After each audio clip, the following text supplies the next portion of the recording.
প্রাকৃতিক কৃষি প্রসারে পশ্চিমবঙ্গ সরকারের উদ্যোগে আয়োজিত রাজ্যব্যাপী প্রাকৃতিক কৃষি কর্মশালার আয়োজন করা হয়। পশ্চিম বর্ধমান জেলার বারাবণী বিধানসভা কেন্দ্রের সালানপুর নান্দনিক হলে এই কর্মশালার আয়োজন করা হয়, যেখানে বিশেষভাবে উপস্থিত ছিলেন বারাবণীর নবনির্বাচিত বিধায়ক অরিজিৎ রায়।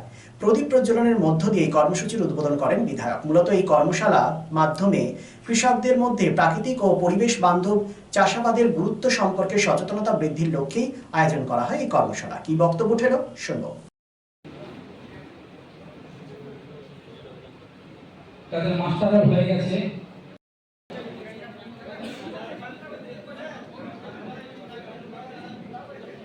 প্রদীপ প্রজ্বলনের মাধ্যমে আজকে রাজ্যব্যাপী যে প্রাকৃতিক কৃষি কর্মশালার আয়োজন করা হয়েছে তার শুভ উদ্বোধন করলেন বারাবণীর বিধায়ক অভিজিৎ রায় মহাশয়, বিডিও সাহেব দেবাঞ্জন বিশ্বাস ও আরও বিশিষ্ট অতিথিবর্গ।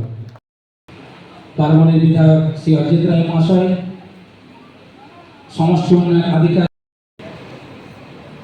এই যে প্রাকৃতিক কৃষি, সেই বিষয়ে আজকের এই কর্মশালা। আজকের দিনে কোথাও না কোথাও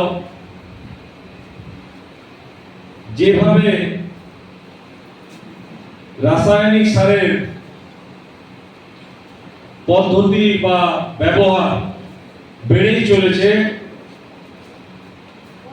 সেক্ষেত্রে আমরা কিন্তু প্রাকৃতিকভাবে যে কৃষি কাজ করা এবং তার যে গুণগত মান উৎপাদনের, সেটা আমরা কোথাও না কোথাও উপলব্ধি করি। কারণ আমরা যখন যাই আজকের অত্যাধুনিক সময়কাল, সেখানেও কিন্তু আমরা যতই উন্নত হয়ে যাই, আমরা যখন কোনো মলে যাই তখন কিন্তু আমরা শাকসবজি কিনি, চাই ফলমূল কিনি, যাই কিছু কিনতে যাই, আগে দেখি খুঁজে যে জৈব সার ব্যবহার করে কোনগুলো করা হয়েছে, কোন কোন শাকসবজিগুলো জৈব সার। দরকার হলে বেশি কিছু টাকা দিয়ে কিনবো, তাও আমাদের মন চাই যে ওইগুলো কিনে আমরা খাই। কারণ যেভাবে আমাদের রোগের প্রকোপ বেড়ে চলেছে এবং শরীরের রোগ প্রতিরোধক ক্ষমতা কমে আসছে, তার জন্য কিন্তু আমাদের একমাত্র উপায় যে আগামী দিনে যে কৃষি কাজ হবে বা যে সমস্ত ফসল আমরা ফলাবো, সেখানে আমরা প্রাকৃতিক কৃষিকাজ পদ্ধতি, অতএব গোবর সার থেকে শুরু করে যেগুলো জৈব সার, সেইগুলো ব্যবহার করে কি করে ফলন ফলাবো, কি করে সবজি চাষ করব, কি করে ফল চাষ করব, কি করে ধান চাষ করব, সেই বিষয়ে আমাদেরকে আরো জাগরিত হতে হবে। প্রাকৃতিক কৃষি প্রসারে যে রাজ্যব্যাপী প্রাকৃতিক কৃষি কর্মশালা, আমরা যদি পিছনের দিকে যাই, মানুষ প্রথমে কি ছিল? যাযাবর ছিল, তাই তো?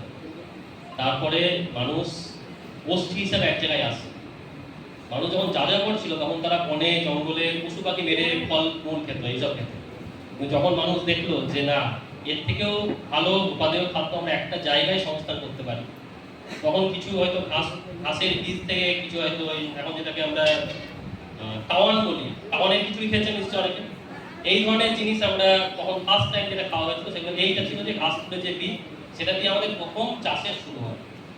সেখান থেকেই এই চাষকে কেন্দ্রিক করে আমাদের আজকে যেটা দেখছেন না, নগরায়ন হচ্ছে, বা যে গ্রাম পঞ্চায়েত গোষ্ঠী চাষকে কেন্দ্র করেই হচ্ছে।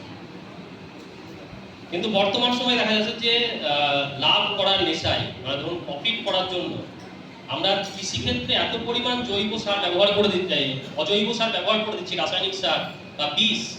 সেটা দেখা যাচ্ছে আলটিমেটলি যার জন্য খাদ্য গ্রহণ করা, বেঁচে থাকার জন্য, সেই আয়ুটাই আমরা কমিয়ে ফেলছি। শুভ হোক সর্বক্ষণ। আসানসোল শিল্পাঞ্চলের শতাব্দী প্রাচীন অভিজাত বস্ত্র প্রতিষ্ঠান ঘাটি ক্লথ স্টোর এবং আধুনিক রুচিসম্পন্ন হালকা ও ভারী সোনা, রূপো এবং ডায়মন্ড গহনার প্রতিষ্ঠান ঘাটি jewels, 2022 GT road, Asansol.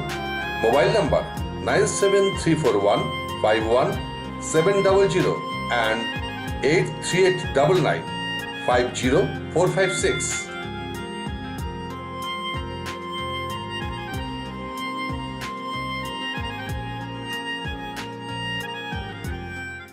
Neuron, the one and only neuroclinic in Asansol. Just a one-step solution of your any kind of neuro problem. Neuron, best consultation for neurosurgery, neurology, nerve, spine and joints. Neuron বিশিষ্ট চিকিৎসক neurosurgeon doctor সোহাগ বোসের ঐকান্তিক প্রচেষ্টা সমস্যার সমাধানে চলে আসুন neuron doctor Sohag Bose bridge residency ground floor GT road beside AG church school Asansol phone number 8447855165 and 8586976165